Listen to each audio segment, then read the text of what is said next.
Welcome to IACE. Today we are going to discuss the Hindu editorial. Along with this, we are going to see some vocabulary based questions too. Okay, let's see the heading today's.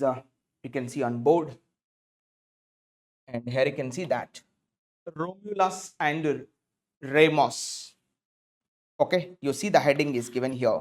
Dire efforts. You see that the main heading is this. You can see on board. Dire efforts. Dire means what? Which means like very serious, very severe. That dire efforts means serious efforts. Actually పదం దేనికి అనుకూలంగా రాశాడు అంటే ఇగో ఇక్కడ మీరు చూస్తున్నటువంటి ఈ తోడేలు జాతికి సంబంధించినటువంటి ఒక పేరు. అప్పట్లో దాన్ని ఏమని పిలిచేవారంటే డైర్ ఉల్ఫ్ అని పిలిచేవాళ్ళంట. DIREWOLF. ఉల్ఫ్ అంటే ఏంది? తోడేలు. Fox family we call that is. It looks like a cat family also కదా. సో వీటి పేర్లు 10,000 సంవత్సరాల క్రితము వీటి పేర్లు ఏంటి అంటే డైర్ ఉల్ఫ్ అని పిలిచేవాళ్ళు. సో ఇది అంతరించిపోయింది. ఆ తర్వాత మళ్ళీ కొత్తగా ఇప్పుడు సైంటిస్టులు దాన్ని రెజ్యువెనేట్ చేశారని చెప్తున్నారు. కానీ క్రిటిసిజం కూడా పెద్ద ఎత్తున ఉంది. ఇది డైర్ ఉల్ఫ్ కాదు, ఇది గ్రే ఉల్ఫే అని చాలామంది ఆరోపిస్తున్నారు.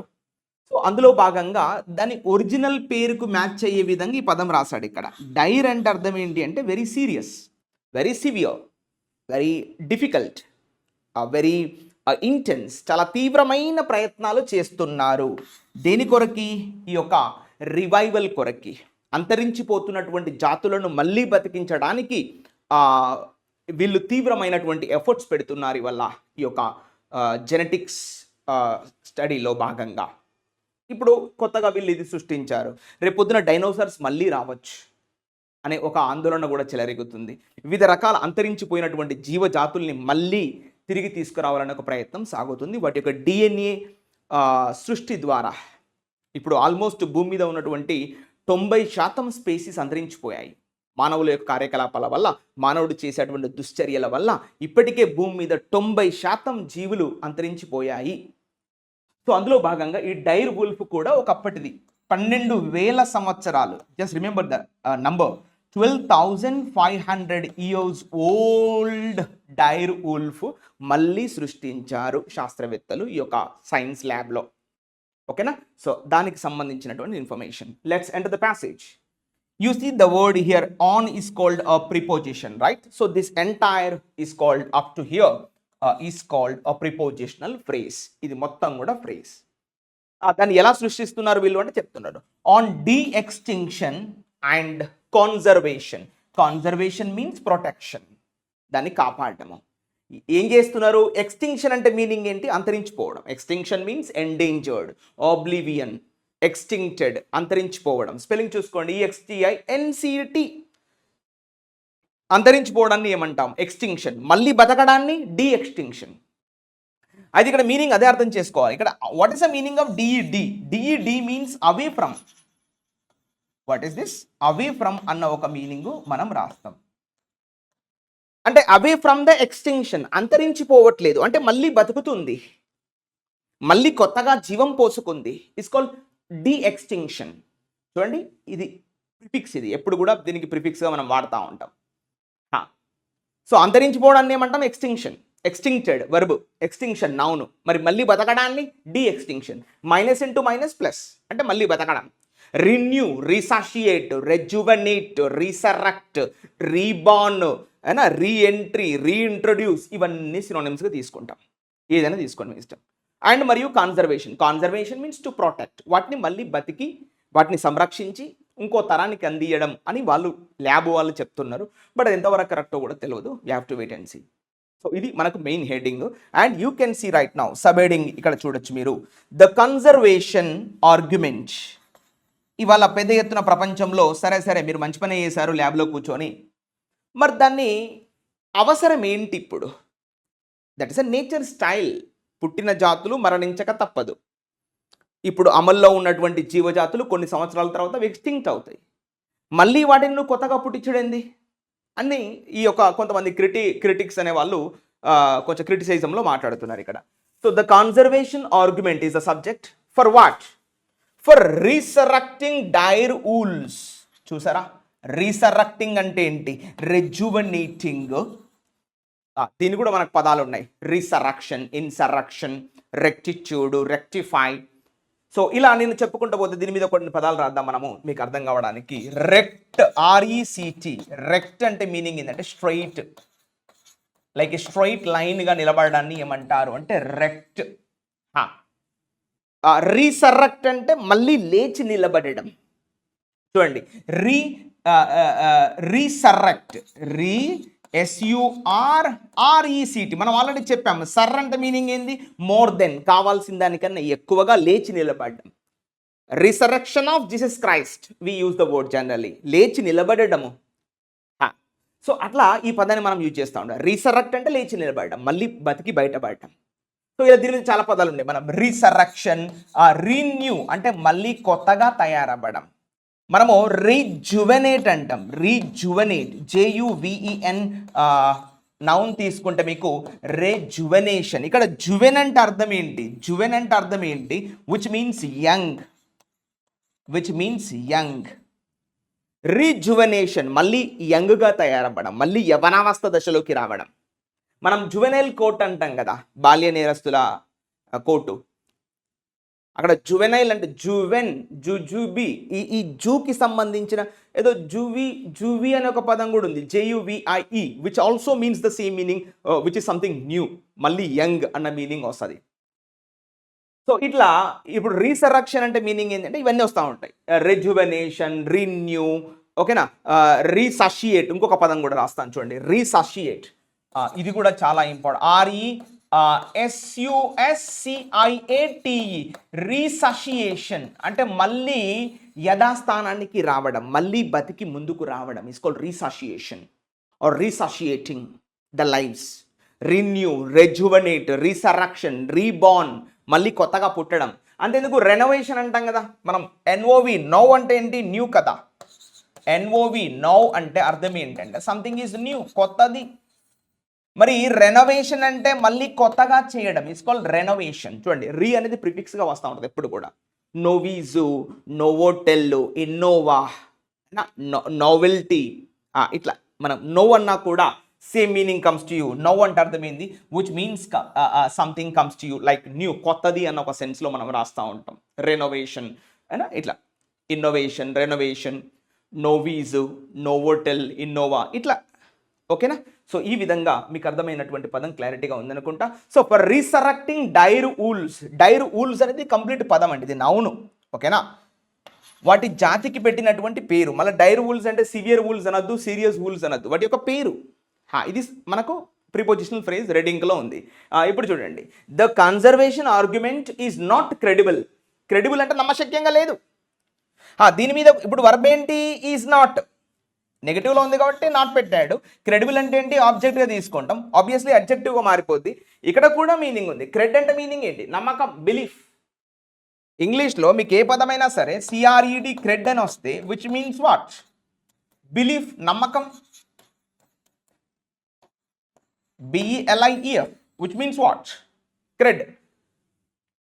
We are calling that is credit card. Why are we calling that is credit card? Because bank is believing me and giving me a limit with the limit of one card. That's why calling credit card. అయినా మనం అంటూ ఉంటాం షాపులలో no credit అంటూ ఉంటాడు. అంటే నాకు నమ్మకం లేదు రా నీ మీద, నీకేమైనా కావాలంటే పైసలు ఇచ్చి తీసుకొని పో అని చెప్పడానికి ఏం రాస్తారు వాళ్ళు? నో క్రెడిట్ అంటే నో నమ్మకం, నో బిలీఫ్, నీ మీద నాకు నమ్మకం లేదురా, నీకేమైనా కావాలంటే తీసుకొని పో అని చెప్పడానికి నో క్రెడిట్. క్రెడిట్ అంటే అర్థం ఏంటి? నమ్మకం. మరి క్రెడిబుల్ అంటే నమ్మశక్యమైన. దీనికి సఫిక్స్ చూడండి, ఇక్కడ సఫిక్స్ ఏం రాస్తాడు? క్రెడిబుల్, CREDI, సఫిక్స్ ఏంటి? ABLE. క్రెడ్ ప్లస్ ఏబుల్ కలిపితే క్రెడిబుల్. ఏబుల్ అంటే అర్థం ఏంటి? కెపాసిటీ, ఆ యొక్క ఎబిలిటీ. ఎక్స్క్యూజ్ మీ, నేను కెపాసిటీ అని రాద్దాం, ఎందుకంటే ఆల్రెడీ ఏబుల్ అన్నప్పుడు మళ్ళీ దాని యొక్క మీనింగ్ వేరే మార్చాలి కదా. సో కాబట్టి నేనేం రాస్తా? కెపాసిటీ అని రాస్తా. మీకు అర్థమైంది అనుకోండి ఇప్పుడు. సో క్రెడిబుల్ అంటే the ability, the capacity to believe someone is called credibility. Credible persons, నమ్మశక్యమైన పీపుల్. అయితే ఇదే స్లాంగ్లో ఇంకొక పదం ఉంది, క్రెడ్యులస్ అనే ఒక పదం ఉంటుంది, CREDULOUS. ఇది కూడా నమ్మశక్యమైందే, కానీ ఈజీలీ బిలీవేబుల్ అంటాం. ఊరికేనే నమ్మి మోసపోతూ ఉంటాడు. ఇది పాజిటివ్, ఇది నెగిటివ్ కాంటెక్స్ట్. ఇది విషయం. కాబట్టి క్రెడిబుల్ అంటే నమ్మశక్యమైన, నమ్మి ఒక 10 లక్షలు అప్పు ఇవ్వచ్చు, మనకు తిరిగి ఇస్తాడు. But credulous is not like that. అతనే మోసపోతాడు, నమ్మి మోసపోతాడు. Is called credulous fellow. Easily believable. మనం అంటాంగా వీడేంద్ర గలిబిల్ ఉన్నాడు అంటాం కదా, అంటే ఇక్కడ గలిబుల్ GULIBLE గలిబుల్ అంటే అర్థం ఏంటి అంటే ఈజీలీ బిలీవబుల్, ఊరికైనా నమ్మి మోసపోతా ఉంటాడు. వాడేంద్ర పోయి గలిబిల్ ఉన్నాడు అంటా ఉంటాడు. అంటే ఏం చెప్పినా విని మోసపోతాడు. మనం కథ అల్లి 10 లక్షలు లాగచ్చు బయటికి. That's called gullible fellow. So like this we need to understand. ఇప్పుడు చాలా పదాలు ఉంటాయి మనకి. ఇప్పుడు ఇంక్రెడిబుల్ అంటా ఉంటాం, ఇంక్రెడిబుల్ ఇండియా అంటాం. అంటే నమ్మశక్యం కాని భారతదేశం. అంటే నెగిటివా? కాదు, పాజిటివ్.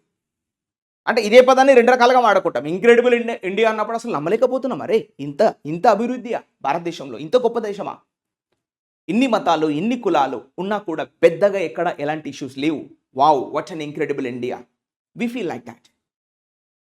సో కాబట్టి ఇక్కడ ఇంక్రెడిబుల్ అంటే నమ్మశక్యం కానటువంటి, అంటే దాని అర్థం వాస్తవం నెగిటివే, కానీ దీన్ని పాజిటివ్ కాంటెక్స్లో కూడా వాడుకుంటారు. Don't believe that guy, he's an incredible fellow, అరే చూడదో భయ్ ఉనుకో అని చెప్పడానికి కూడా ఇంక్రెడిబుల్ అనే వాడతాం. ఇంక్రెడిబుల్ అంటే అర్థం ఏంటి? నమ్మశక్యం కానీ, అరే డోంట్ బిలీవ్ దట్ గాయ్. ఇప్పుడు నెగిటివ్. ఇంక్రెడిబుల్ ఇండియా అన్నప్పుడు positive. Got the clarity? Like that. So కాబట్టి ఇప్పుడు ఇంక్రెడిబుల్, క్రెడ్యులస్, క్రెడిబుల్, ఏనా అక్రెడిటేషన్ అని ఒక పదం ఉంటుంది. అంటే నమ్మకంగా రాసి ఇవ్వడం, వీలునామా వ్రాతపూర్వకంగా రాసి ఇవ్వడాన్ని ఏమంటాం? అక్రెడిటేషన్. ఇట్లా మీరు గుర్తుపెట్టేసుకోండి. క్రెడ్ అనే పదం ఎక్కడ వచ్చినా కానీ అర్థం ఏంటి? Yes, this gives you the clarity, something that you are believing in is called word cred. Clear? So కాబట్టి ఇది చాలా ఇంపార్టెంట్ వర్డ్. ఇప్పుడు ఏమంటున్న రైటర్ చూడండి, the conservation argument is not credible.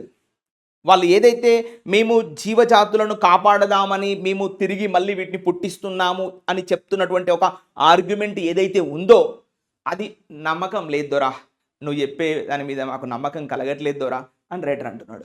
That's what the clarity. ఓకేనా? So ఇప్పుడు let's enter the passage. మధ్యలో పదాలు వస్తూ ఉంటాయి, ఆ పదాలకు మీకు మీనింగ్స్ కూడా చూపించడం జరుగుతుంది. ఇక్కడ మీరు క్లియర్గా చూడొచ్చు. ఇక్కడ ఈ క్లోనింగ్ పద్ధతి ద్వారా, ఈ యొక్క జెనెటిక్ ఎడిటింగ్ ద్వారా 3 తోడేలు పిల్లలని పుట్టించారు వీళ్ళు ఈ యొక్క ల్యాబ్లో. వాటి పేర్లు ఇంపార్టెంట్. మనం రోమియో జూలియట్ అంటాం కదా, అట్లా గుర్తుపెట్టేసుకోండి. 2 మగ తోడేళ్ళు, ఒక ఆడ తోడేలు. ఇగో this is girl and those 2 are boys. ఇగో ఫస్ట్ రోమియో జూలియట్లో భాగంగా రోములస్ అని గుర్తుపెట్టేసుకోండి. ఓకేనా? ఫస్ట్ ఆ పిల్ల పేరు ఏం పేరు? ఆ తోడేలు, ఆ వుల్ఫ్ పిల్ల పేరు ఏంటి అంటే Romulus.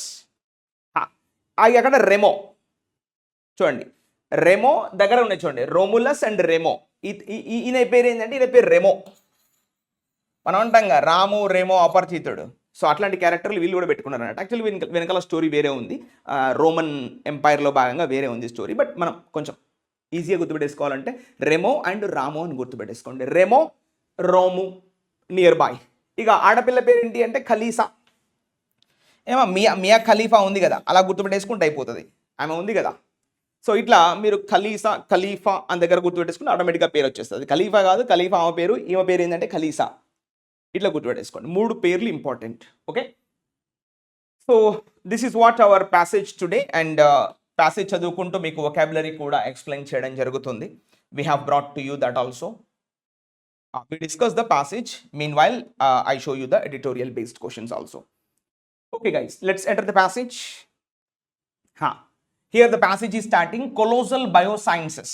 Now what is the meaning of colossal? Actually colossal in sense something is very big in size. So దీని మీద పదాలు మనం తీసుకొచ్చాము, ఒకసారి చూడండి. కొలోజల్ అంటే అర్థం ఏంటంటే, let me discuss this with you. Dire అంటే ఇంతకుముందు చూసాము. డైర్ అంటే కొంచెం dire situation. There is right now Myanmar and Thailand, you can see the dire situation. ఒక భయంకరమైనటువంటి సిచ్యువేషన్ మనం చూస్తున్నాం మన సెగ్మెంట్లో కూడా. సరే, ఇవి మనకు ఆల్రెడీ వచ్చింది కాబట్టి కొన్ని అఫీషియల్గా మనం పదాలు తీసుకొచ్చాం. డైర్ అంటే అర్థం ఏంటి? Very severe. ఇక చూడండి, క్రిటికల్ కండిషన్ అంటాం, అంటే చాలా టఫ్ కండిషన్. అదేవిధంగా గ్రేవ్ సిచ్యువేషన్. గ్రేవ్ అంటే అర్థం ఏంటి బ్రాకెట్లో? సీరియస్.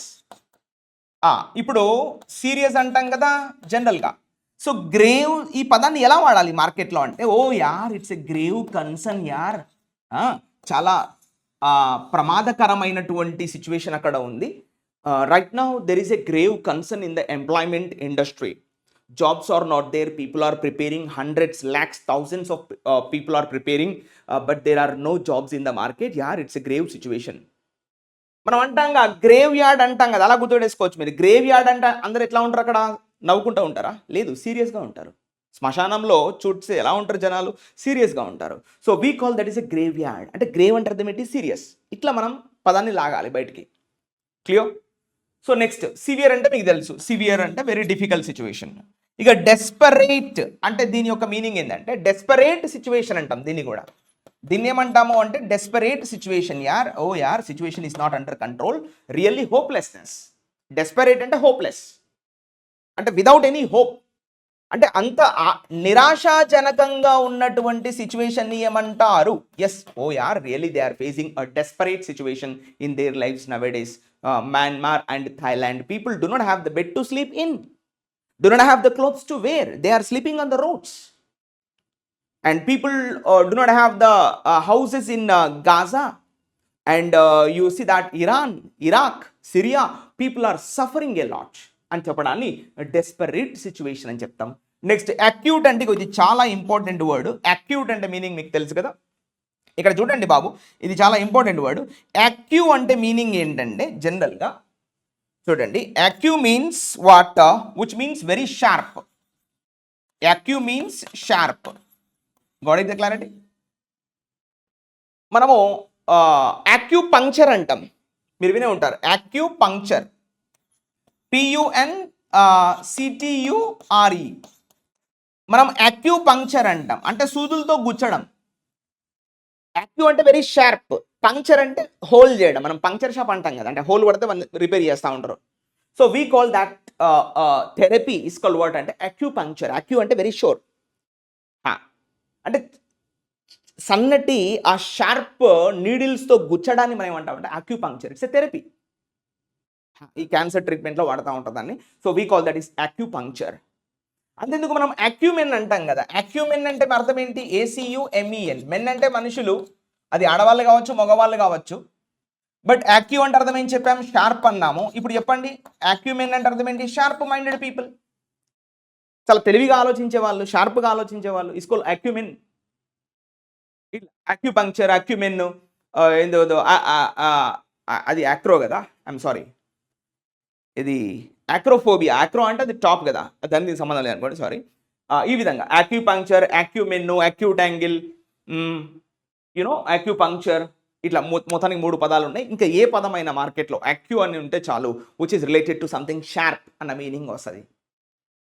ఓకేనా? So like this. సో కాబట్టి ఈ పదాలు మీకు అర్థమైనాయి. అండ్ నెక్స్ట్ పాయింట్ తీసుకుంటే డి ఎక్స్టింక్షన్. ఇంతకుముందు మనం చూసాము what is the meaning of de extinction, అంటే మళ్ళీ పునరుజ్జీవనం పోసుకోవడం అని చెప్పాం మనం కదా. సో ఈ పదాలు మీరు ఒకసారి చూస్తే, ఎక్స్టింక్షన్ అంటే అంతరించిపోవడం, డి ఎక్స్టింక్షన్ అంటే డి అంటే మనం చెప్పాము అవే ఫ్రమ్, అంటే అంతరించిపోకుండా ఉండి మళ్ళీ బతకడం, మళ్ళీ జీవనం పోసుకోవడం, మళ్ళీ పునరుజ్జీవనం పొందడం ఇస్ కాల్డ్ డి ఎక్స్టింక్షన్. ఇక చూడండి, స్పేసీస్ రివైవల్. స్పేసీస్ అంటే జాతులు, రివైవల్ అంటే మళ్ళీ బతకడం. మనం చెప్పాము వివ్ అంటే అర్థం ఏంటి, లైఫ్. వివ్ లేదా విట్ అంటే అర్థం ఏంటి ఇంగ్లీష్లో, లైఫ్. రివైవల్ అంటే రీలైఫ్. సర్వైవల్, కన్వైవల్, రివైవల్, వివిసెక్షన్, వివిపారూస్, అయినా vital, vitamins, revitalise, revitalisation, noun, verb. So ఎలా తీసుకున్నా కూడా రివైవల్ అంటే మళ్ళీ బతకడం. Next resurrection. ఇంతకుముందే చెప్పాము, ఇక్కడ రెక్ట్ అంటే స్ట్రైట్ అండి. రెక్ట్ అంటే స్ట్రైట్, మళ్ళీ లేచి నిలబడడం. చచ్చిపోయిన వాడు మళ్ళీ లేచి నిలబడడాన్ని ఏమంటాం, అందుకే రీసర్రక్షన్ అంటాం. అందుకే మన వాళ్ళు గట్టిగా తాళతోని కట్టి పెడతారు ఆ పాడాను, నిలబడకుండా మళ్ళీ పోయినోడు ఒక మళ్ళీ రావడం ఎందుకు అని మళ్ళీ గట్టిగా తాళతోని కట్టి పెడతారు. అందుకే దాన్ని ఏమంటా ఉంటారంటే రీసర్రక్షన్ అంటారు. లేచి నిలబడడాన్ని ఏమంటారు, resurrection. So next revival of extinct species. మనం ఇంతకుముందు మాట్లాడుకున్నాం రివైవల్. వివ్ అంటే లైఫ్, మళ్ళీ బతకడం. ఎక్స్టింక్ట్ అంటే అంతరించిపోయినటువంటి జీవజాతులు మళ్ళీ బతికించడాన్ని ఏమంటారు, yes, de-extinction. Extinct species restoration. Store అంటే మళ్ళీ నింపడం, మళ్ళీ చనిపోయిన దాన్ని నింపడాన్ని ఏమంటాం, restoration.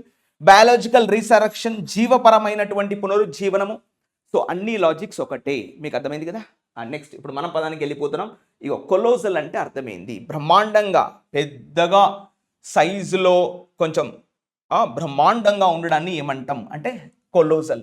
The word it self comes to the meaning. So colossal అంటే మీనింగ్ ఏంది, గిగాంటిక్. గిగాంటిక్ అంటే పెద్ద రూపం. ఇప్పుడు ఏనుగు ఉంది కదా, చూడడానికి ఇంత పెద్దగా ఉంటుంది. So that's called gigantic structure. Enormous అంటే ప్లెంటీ, ఫుల్, కోపియస్, అబండెంట్, విస్తారమైన అని చెప్పడాన్ని enormous facilities we have in the city. Next massive అంటే చూడడానికి చాలా పెద్దగా ఉండడం, ఇమ్మెన్స్ బెనిఫిట్స్ అంటాం, ఇది important. Wow, there are immense benefits in the government field. ప్రభుత్వ ఉద్యోగంలో చాలా బెనిఫిట్స్ ఉంటాయి, అందుకే అందరూ ప్రభుత్వ ఉద్యోగం చేయాలనుకుంటారు. నెక్స్ట్ టైటానిక్ అంటే సింబాలిక్గా రాశాడు. టైటానిక్ షిప్ చూడడానికి ఎంత పెద్దగా ఉంటుంది, అంత పెద్దగా ఉంటుంది అని చెప్పడానికి టైటానిక్. మాన్యుమెంటల్, మ్యామోత్, ఇగో చూడండి, ఇది మ్యామోత్ అంటే సౌత్ ఆఫ్రికన్ ఎలిఫెంట్ని మనం మ్యామోత్ అంటాం. హోమోంగస్ అంటే మరి పెద్దగా ఉన్నదని హోమోంగస్ అని చెప్తా ఉంటాం, ఈ విధంగా. ఓకేనా? ఓకే. సో నెక్స్ట్ ఇప్పుడు చూడండి, జీనోమిక్స్ అన్నాడండి. What is the meaning of genomics? ఈ పదం చూస్తే మీకు ఏమైనా గుర్తొస్తుందా? మనం ఆల్రెడీ రాసాము చాలా చోట్ల. ఎక్కడైతే పదాలు జనరల్గా ఓఎల్ఓ జీవై, అదేవిధంగా ICSX, అదేవిధంగా వై ఉంటే ఈ పదాలను ఏమని చెప్పాలి? Which means what? Study of something అని జనరల్గా మనం రాస్తాం. సో ఇప్పుడు చూడొచ్చు మీకు జెనోమిక్స్ అన్నాడు, the study of jeans system. జన్యు శాస్త్రాన్ని ఏమంటాం? జీన్స్ అంటే జన్యువులు, ఇక్స్ అంటే శాస్త్రం, స్టడీ. సో జన్యు శాస్త్రాన్ని ఏమంటారు అంటే జీనోమిక్స్ అంటాం. మనం ఇప్పుడు ఏదో హైదరాబాద్లో కూడా జీనోమ్ వ్యాలీ ఉంది. జీన్స్ అంటే జన్యువులు. ఇప్పుడు జీనోమ్ సైన్స్, దీనికి సినోనిమ్ కొన్ని రాశాడు, జీనోమ్ సైన్స్. మనం ఆల్రెడీ చెప్పాము. సై అంటే అర్థం ఏంటి? విచ్ మీన్స్ టు నో, తెలుసుకోవడాన్ని ఏమంటారు? సై.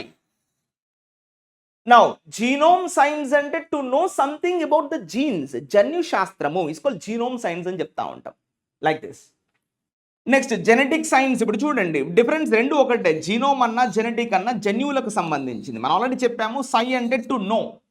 దీని మీద చాలా పదాలు ఉన్నాయి మనకు, prescience, proscience, conscience, scientific theory, science and technology, many places we have used that word.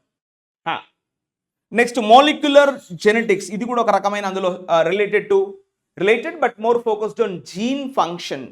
ఆ జన్యువులు ఎలా పనిచేస్తున్నాయి అని చెప్పేదాన్ని ఏమంటారు? మాలిక్యులర్ జెనెటిక్స్ అంట, అంటే కొంచెం మాలిక్యులర్ లెవెల్లో పనిచేయడం. నెక్స్ట్ ఫంక్షనల్ జీనోమిక్స్, అవి ఆ యొక్క జన్యు శాస్త్రాలు ఎలా పనిచేస్తున్నాయని తెలుసుకోవడానికి కూడా జీనోమిక్స్ అంటాం. నెక్స్ట్ కంపారిటివ్ జీనోమిక్స్ అన్నాడు, అంటే వివిధ జీన్స్ని కంపేర్ చేయడంని కూడా మనం జన్యుశాస్త్రంలోనే భాగంగా చూస్తాము అని చెప్తున్నాడు ఈ విధంగా. And the next point you can see here, conservation అంటే ఏందో అని చెప్పాం, పరిరక్షణ, ప్రిజర్వేషన్, వాటిని బాగా కాపాడడం. ప్రిజర్వేషన్ అంటే వాటిని బాగా కాపాడడం, protection, safeguarding, environmental stewardship, ఓకేనా, sustainability, ecological management. So like this we have many words on the board. ఇప్పుడు మనం ప్యాసేజ్లోకి వెళ్దాం. ఇంకేమైనా పదాలు కావాలంటే తిరిగి మనం చూపిద్దాం ఇక్కడ, ఓకేనా. Let's go to the passage mean while. Now let's see. Now you understand. Colossal means you understand now, which is something very big. కానీ ఇక్కడ కొలోసల్ అంటే ఆ కంపెనీ యొక్క పేరు పెట్టుకున్నారు వాళ్ళు, బట్ ఆ మీనింగ్ ఇంపార్టెంట్ మన ఎగ్జామ్ పాయింట్ ఆఫ్ వ్యూలో. That's why we discuss with that match. So now you got the clarity. Colossal biosciences, ఇగో ఇది కంపెనీ పేరండి, అమెరికాలో ఉన్నటువంటి కంపెనీ పేరు ఇది, ఓకేనా. వర్బ్ ఏంటి? ఈస్, అంటే ఇప్పుడు కూడా ఉంది కదా, అందుకే is. Colossal biosciences is an American company. Subject, verb, object, finished. Is an American company, అది ఒక అమెరికా దేశం. చూడండి ఇంట్రొడక్షన్ కదా, అందుకే ఆర్టికల్ ఏ వచ్చింది చూడండి. ఈజ్ అన్ అమెరికన్ కంపెనీ, అది అమెరికాలో ఉన్నటువంటి ఒక కంపెనీ. అయిపోయింది. ఈ కంపెనీతో ఏం చేస్తారంట వాళ్ళు? With an unusual marketing line. So అదొక స్టేట్మెంట్ చేసిందంట. అన్యూజువల్ అంటే అబ్నార్మల్, అసాధారణమైనటువంటి ఒక మార్కెటింగ్ లైన్ని, అంటే ఒక స్టేట్మెంట్ వాళ్ళు చేశారు. సో ఏమిటా స్టేట్మెంటో చెప్తున్నాడు ఇక్కడ. అంటే ఇండైరెక్ట్గా వీళ్ళు మార్కెట్ స్ట్రాటజీ ప్రకారంగా చెప్తున్నారు. అలా మాట్లాడి ఉండకపోయి ఉంటే బాగుండు అనేది యొక్క ఉద్దేశం. వాళ్ళు ఏం స్టేట్మెంట్ చేశారు, మార్కెటింగ్ లైన్ ఏం మాట్లాడారు వాళ్ళు, ఆ కంపెనీ వాళ్ళు, కొలోసల్ బయోసైన్సెస్ కంపెనీ వాళ్ళు ఏం మాట్లాడారు అంటే చూడండి చెప్తున్నాడు. Combining genomics with conservation, not in its traditional form but through de-extinction, which is resurrecting species extinct for thousands of years. See that up to here it is full stop. అంటే ఒక sentence అయిపోయింది ఇక్కడ. Relax. So now వాళ్ళు ఏమని marketing line చేశారంట, ఇగో మీకు కోలంలో ఇచ్చాడు, అది ఇంపార్టెంట్. సో చూడండి ఏమిటా line, combining genomics with conservation. ఇగో వాళ్ళు ఏమని చెప్పారు, ఆ కొలోజల్ బయోసైన్సెస్ వాళ్ళు ఏమని చెప్పారు అంటే, మేము రెండింటిని కంబైన్ చేస్తున్నాం, ఇవి రెండు వేరు కాదు, ఈ రెండింటిని కంబైన్ చేస్తున్నాం. ఏంటవి అంటే కన్జర్వేషన్, జీనోమిక్స్ విత్ కన్జర్వేషన్. అంటే మేము ఈ జన్యు శాస్త్రాన్ని ఉపయోగించి ఈ జీవజాతులను కాపాడుతున్నాము అని స్టేట్మెంట్ చేశారు. నువ్వెవరు కాపాడడానికి? ఈ యొక్క నేచర్ అలా ముందుకెళ్తుంది, అది సృష్టి ధర్మం, దాన్ని నువ్వు మళ్ళీ ప్రిజర్వ్ చేసి పట్టుకురావాల్సిన అవసరం ఏముంది అని వాళ్ళ క్రిటిక్స్ మాట్లాడుతున్నారు. అని దాని యొక్క మీనింగ్ ఇక్కడ, కంబైనింగ్ జీనోమిక్స్ విత్ కన్జర్వేషన్. అలా కంబైన్ చేయకు ప్లీజ్, ఇట్స్ ఎ నేచర్, ఇది సృష్టి ధర్మం. రేపు పొద్దున మానవుడు అంతరించిపోతారు. ఇప్పుడు ఏవైతే డైనోసార్స్, ఈ యొక్క డైర్ ఊల్స్ ఏవైతే అంతరించిపోయాయో, సేమ్ అలానే మానవులు కూడా అంతరించిపోతారు. ఇది సృష్టి ధర్మం, దాన్ని నువ్వేంది కాపాడేది? నీ యొక్క జెనెటిక్ సిస్టమ్ ఏంటి? నువ్వు కావాలంటే హెల్త్లో తీసుకోనరా, అంతేగాని ఈ జీవజాతులను మళ్ళీ పుట్టించడం ఏంటి అని వాళ్ళ క్రిటిక్స్ యొక్క వాదన. సో అందుకే దాని మీనింగ్ వాళ్ళు ఏమని చెప్పారు అంటే జీనోమిక్స్ విత్ కన్జర్వేషన్. ఈ రెండింటిని మేము కలిపి ఈ యొక్క జీవజాతుల్ని కాపాడుతున్నాము. 12,500 సంవత్సరాల క్రితం అంతరించిపోయినటువంటి ఆ డైర్ ఊల్ఫ్ని మళ్ళీ పట్టుకొచ్చాము ఇవాళ జెనెటిక్స్ ద్వారా, జీనోమిక్స్ ద్వారా అని ఆ యొక్క కంపెనీ వాళ్ళు ఒక మార్కెటింగ్ లైన్ చేశారంట. ఈ పదం ఎందుకు వాడిండో నాకు అర్థం కాలేదు. Okay, but you got the clarity. Clear? Next, not in its traditional form. చూసారా, ఏదో సంప్రదాయబద్ధంగా కాదు అంటున్నాడు. Not in its traditional form అంటే అర్థం ఏంటి అంటే, జనరల్గా ఇప్పుడు వాట్ ఈస్ ట్రెడిషనల్ ఫామ్? ఇప్పుడు ఒక జీవి, మానవులు ఉన్నారు, ఇంకొక మానవులకు జన్మనిస్తున్నారు. ఒక నక్క ఉంది, ఇంకొక నక్కకి జన్మనిస్తుంది. ఒక పిల్లి ఉంది, ఇంకొక పిల్లికి జన్మనిస్తుంది. These are called system. ఇది సృష్టి, ఇది సృష్టి ధర్మం, ఇది ట్రెడిషనల్ ఫామ్. అలా కాకుండా వీళ్ళు ఎలా సృష్టిస్తున్నారంట? జీనోమిక్స్ ద్వారా సృష్టిస్తున్నారంట. అయ్యో అదెందుకు అలా అని ఇవాళ ప్రపంచ కమ్యూనిటీ ఏకమవుతుంది అందని యొక్క మీనింగ్. సో బట్ త్రూ వీళ్ళు ఎలా సృష్టిస్తున్నారంట? But through డీఎక్స్టింక్షన్. డీఎక్స్టింక్షన్ అంటే రివైవల్, రిన్యూవల్, రెనోవేషన్, అంటే directly nothing but through genomics. ఇవాళ జన్యు శాస్త్రం ద్వారా డీఎక్స్టింక్షన్ చేస్తున్నారు. ఎక్స్టింక్షన్ అంటే అంతరించిపోవడం, డీఎక్స్టింక్షన్ అంటే మళ్ళీ పుట్టించడం, జస్ట్ లైక్ దట్. ఇప్పుడు డీఎక్స్టింక్షన్ పక్కన ఏమి ఇచ్చాడు? విచ్ అన్నాడు, అంటే ఎవరి గురించి చెప్తున్నట్టు? ఈ యొక్క డీఎక్స్టింక్షన్ గురించి చెప్తున్నాడు. ఏం చెప్తున్నాడు? Which is resurrecting species. Resurrecting అంటే renewing, rejuvenating, renovating, resurrecting, rebirthing, మళ్ళీ పుట్టించడం. Which is resurrecting, renewing species. ఆ స్పీసీస్ ఏమైనాయి? ఎక్స్టింక్ట్, అంతరించిపోయినాయి. ఎప్పుడు అంటే ఫర్ థౌజండ్స్ ఆఫ్ ఇయర్స్, ఇప్పటి వరకు వేల ఏండ్ల సంవత్సరాల నుంచి అవి అంతరించిపోయాయి. మళ్ళీ వాటిని పుట్టిస్తున్నారంట. ఎలా? త్రూ జీనోమిక్స్ అని రైటర్ యొక్క ఉద్దేశం. Not traditional form, not traditional method, through genomics, through de-extinction process they are renewing, resurrecting, rejuvenating and rebirthing the particular species like dire wolves. ఇంకా వేరే బైసన్ అన్నాడు, ఏదో టైగర్లను కూడా పుట్టిస్తున్నారంట వీళ్ళు ఆ యొక్క కొలోజల్ బయోసైన్సెస్లో. సో ఇదంతా కూడా ఒక లైన్. ఈ మొత్తం లైన్లో what is subject? Colossal biosciences. What is a verb? Is. What is object? an American company. Finished. Let's enter the next line. So leading this project, leading this project is Harvard geneticist. Geneticist అంటే doctor who is studying on the genetics. జన్యు శాస్త్రాల మీద పనిచేస్తున్నటువంటి, అధ్యయనం చేస్తున్నటువంటి ఒక doctor. ఇస్ట్ అంటే person, అది గుర్తుపెట్టేసుకోవాలి. ఇంతకుముందు మీకు జెనెటిక్స్ అన్నాము, అది జన్యు శాస్త్రం. ఇక్కడ జెనెటిసిస్ట్ అన్నాడు. ఇస్ట్ అంటే అర్థం ఏంటి? పర్సన్, ఒక వ్యక్తి. ఇగో ఇది మనం గమనించాలి. సో వ్యక్తి అంటే ఎవరు? Doctor, indirectly doctor. Like that we need to understand. ఇది కొంచెం వియర్డ్గా ఉంది, but okay, let me read also for you. So leading this project, ఇదేంటి భయ్ ఇట్లా ఉల్టా రాసిండు. So Harvard University geneticist George Church is leading this project. ఓహో, ఇది ఉల్టా ఇచ్చిండు భయ్, చూసారా, ఉల్టా ఉంది ఇది. ఎందుకంటే ఇతని గురించి చెప్పాలి. ఇప్పుడు చూడండి, ఇప్పుడు what is subject right now, ఇక్కడ చూడండి, what is subject right now, Harvard University geneticist, ఇగో ఇదంతా subject. Harvard University geneticist George Church, ఇగో ఇది సబ్జెక్ట్.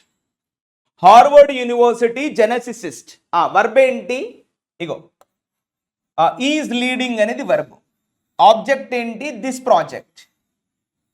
ఇప్పుడు మొత్తం చదవండి. Harvard University geneticist George Church, verb ఏంటి, ఈజ్ లీడింగ్ అంటే నాయకత్వం వహిస్తున్నాడు ఈ యొక్క ప్రాజెక్ట్కి. ఈజ్ లీడింగ్ దిస్ ప్రాజెక్ట్, ఈ ప్రాజెక్ట్ని ముందుకు తీసుకుపోతున్నాడు. మరి ఇలా ఎందుకు రాశాడు సార్ అంటే, ఇప్పుడు ఈ జార్జ్ గురించి ఏదో మాట్లాడాలి కాబట్టి, అతని గురించి ఎక్స్ట్రా ఇన్ఫర్మేషన్ ఇవ్వాలి కాబట్టి, ఈ భాగం ఇటు వచ్చే విధంగా అంటే ఆబ్జెక్ట్ భాగంగా పెట్టుకొని దీని పక్కన ఒక రిలేటివ్ ప్రొనౌన్ రాశాడు. చూడండి ఏమిటా రిలేటివ్ ప్రొనౌన్, హూ. ఇప్పుడు హూ అంటే ఎవరు, జార్జ్. అతని యొక్క లక్ష్యం ఏంటి, హూ ఎయిమ్స్ టు, అతను దీన్ని లక్ష్యంగా పెట్టుకున్నాడు. Who aims to bring back, తిరిగి తీసుకురావడం. దేన్ని తిరిగి తీసుకురావడము, ద ఊల్లీ మ్యామోత్. మనం అంటాం కదా ఊలెన్ క్లోత్స్ అంటాం కదా. ఊలెన్ క్లోత్స్ అంటే ఏం లేదు, ఆ గొర్రె బొచ్చు, we call that is wool అంటాం కదా మనం మామూలుగా. ఊల్ అంటే నౌను, ఊల్లీ అంటే ఆ యొక్క అడ్జెక్టివ్. ఊల్లీ అంటే ఏంది, అడ్జెక్టివ్. ఇక్కడ చూడండి, ఊల్లీ మ్యామోత్, మ్యామోత్ అంటే నౌను. సో ఇది నౌన్ అయింది కాబట్టి దీని ముందున్నది ఏమవుద్ది, ఇది అడ్జెక్టివ్గా ఫీల్ అవ్వాలి మనం, ఓకేనా. So woolly mammoth. ఈ మ్యామోత్ అంటే ఏంటి చెప్పాం కదా, ఒక పెద్ద ఏనుగులాగా ఉన్నటువంటి ఒక మనం ఇప్పుడు అడవి దున్నపోతు అంటాం తెలుగులో. చూడ్డానికి ఒక పెద్ద ఏనుగులాగా, ఒక పెద్ద బర్రెలాగా ఇట్లా మొత్తం వెంట్రుకలు వేసుకొని ఉంటుంది అన్నట్టు. So we call that mammoth. Woolly mammoth అంటే కంప్లీట్గా filled with fur and completely filled with hair. మీరు గూగుల్లో చూస్తే కలవడుతూ ఉంటుంది క్లారిటీ బాగా. సో ఆ విధంగా. So bring back the woolly mammoth, ఆ అడవి దున్నపోతును మళ్ళీ తిరిగి తీసుకురావడానికి, అది ఎప్పుడూ అంతరించిపోయిందంట, దాన్ని తిరిగి తీసుకురావడానికి నాకు కంకణం కట్టుకున్నాడు. Aims to bring back the woolly mammoth. ఇప్పుడు చూడండి, మ్యామోత్ పక్కన ఏమి ఇచ్చాడు, కామా. అంటే ఈ మ్యామోత్ ఏంటో చెప్పడానికి రైటర్ ప్రయత్నం చేస్తున్నాడు. ఏంటంటే ఇది డిస్టెంట్ యాన్సెస్టర్. డిస్టెంట్ అంటే సుదూరమైనటువంటి, ఒక పురాతనమైనటువంటి ఒక అడవి దున్న. ఆఫ్ ద ఎలిఫెంట్, ఏ జాతికి సంబంధించింది, ఏనుగు జాతికి సంబంధించినటువంటి ఒక పురాతన కాలం నాటి ఒక యాన్సెస్టర్. దాన్ని తిరిగి తీసుకోవడానికి అతను కంకణం కట్టుకున్నాడంట జార్జ్. మరి ఈ జార్జ్ పక్కన ఇంకొంచెం ఇన్ఫర్మేషన్ ఇచ్చాడు. చూసండి, ఇది కామా స్పాట్. ఏమి ఇచ్చాడు, ప్రామినెంట్ ప్రమోటర్. ప్రామినెంట్ అంటే ఒక నమ్మకమైనటువంటి వ్యక్తి. Prominent means an official, authoritative, okay. Prominent promoter of the company. ఆ కంపెనీకి మంచి అఫీషియల్ వ్యక్తి ప్రమోట్ చేయడానికి వీటన్నింటినీ కూడా ఎవరు అంటే జార్జ్. సో ఆయన దేనికి కంకణం కట్టుకున్నాడంటే ఈ యొక్క ఊల్లీ మ్యామోత్ని తిరిగి తీసుకురావాలని కంకణం కట్టుకున్నాడంట. ఆయన ఏం చేస్తున్నాడు, ఈ ప్రాజెక్ట్కి అతను నాయకత్వం వహిస్తున్నాడు. George, Harvard University George is leading this project and who aims to bring back the woolly mammoth. ఎవరి mammoth, distant ancestor of the elephant family. ఆ విధంగా అర్థం చేసుకోవాలి. క్లియర్.